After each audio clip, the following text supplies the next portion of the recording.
Welcome back to New Rockstars. I'm Erik Voss, and the Marvel Cinematic Universe without Tony Stark is understandably a very difficult thing for many fans to come to terms with. The man invented pretty much every gizmo and villain that set the course of MCU history. It's like every town has a fringe engineer who screams with rage whenever Stark's face shows up on the TV. When a character this intricately linked to all corners of the MCU dies, one must wonder what secrets were buried with him. We have looked into a few of the possible ways Stark's death could, as it did in Spider-Man Far From Home, leave some loose threads that lead to some future conflict. But there is one mystery from Tony Stark's past that Marvel definitely set up, but never ever delivered any explanation for. Way back in Iron Man 2, in an extended version of a scene, Stark mentioned 3 old SHIELD operations that he wanted to research. Tap the Oracle grid.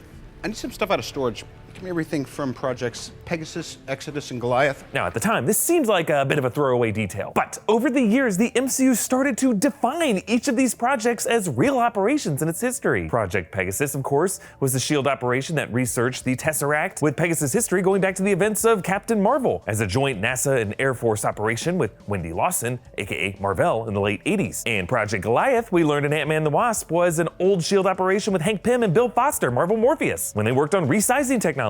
Back in the day, I was Hank's partner on a project called Goliath. So that leaves Project Exodus as the remaining mystery project from Marvel's past yet to be revealed. Now, it must have had some importance, right? And Tony Stark knew of its existence. So what was it? How could this secret government operation blow the MCU wide open in the near future? I will explore this mystery in this episode of Total Conspiracy. Let us begin by pointing out that both Pegasus and Goliath have 2 things in common. They're both terms with specific meanings in Marvel lore, but they're also both terms with ancient mythological or biblical origins. Pegasus was the SHIELD operation in the Marvel comics, but also the name of the winged horse of Greek mythology, also like the ones ridden by Valkyrie in the Valkyrie. Goliath was the name of the giant-sized Marvel hero, but also the giant warrior of the Old Testament, defeated by David. In the case of Exodus, it was the second book of the Old Testament, documenting the departure of the Hebrews from Egypt and their long wandering journey to the Holy Land. An exodus more generally refers to any mass departure of migrants from a region. One theory I've entertained before is that the MCU exodus could refer to the Skrulls. Like we know from Captain Marvel that Nick Fury and S.H.I.E.L.D. worked closely with a small group of friendly Skrulls. That movie ended with Carol Danvers leading these Skrull refugees in a search for a new home world away from the Kree, which does sound a bit like an exodus. Indeed, in the post-credit scene of Far From Home, Nick Fury seemed to be on a ship full of Skrulls. Fury could be like Moses, getting grouchy at all these Skrulls.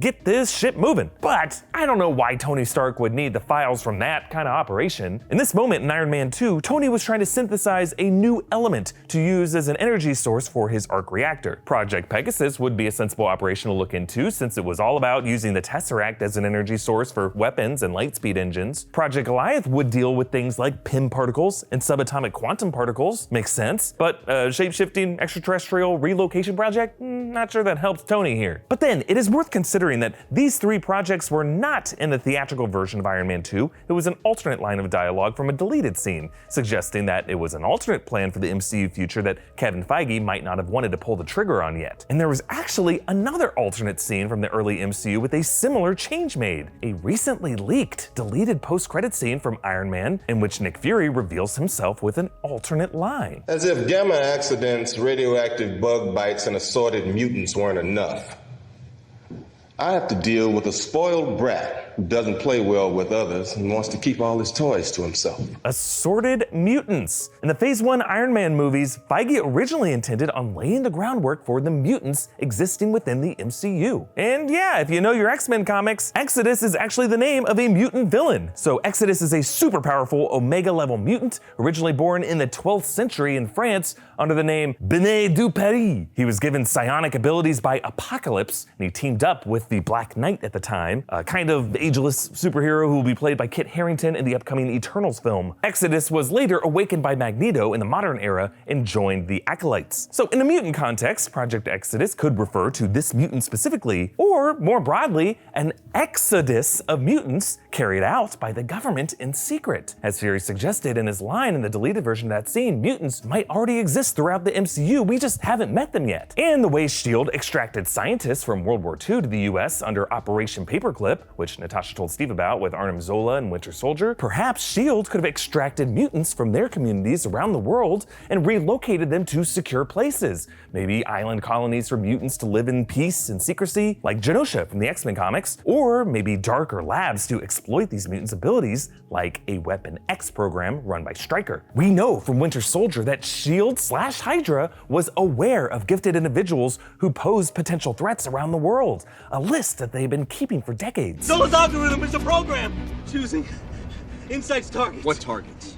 You, a TV anchor in Cairo, the Undersecretary of Defense, a high school valedictorian in Iowa City, anyone who's a threat. Yeah, this TV anchor in Cairo, an Undersecretary of Defense, Iowa City student, could these people be threats because of their known mutant abilities? Now again, Tony was looking at Project Exodus for details about rare elements as an energy source. He needed a new durable super metal to keep him alive. And there's one material that still needs to be introduced in the MCU, the alloy known as adamantium, the metal that coats Wolverine's skeleton and forms his claws. Until now, the strongest metal we've known about in the MCU is vibranium, but whatever alloy Thanos' weapon was made out of was certainly stronger than Cap's vibranium shield. I think the implication of seeing that thing get shattered is there's stronger metals out there in this universe. So when trying to decode what Tony was referring to by Project Exodus, I think the evidence is right there. A hint of the existence of mutants in the MCU, the need of a powerful new metal, the implication of an oppressed class of people needing to extract themselves from society. A freaking mutant named Exodus! Project Exodus could be S.H.I.E.L.D./HYDRA's codename for the cover-up of mutants in the MCU,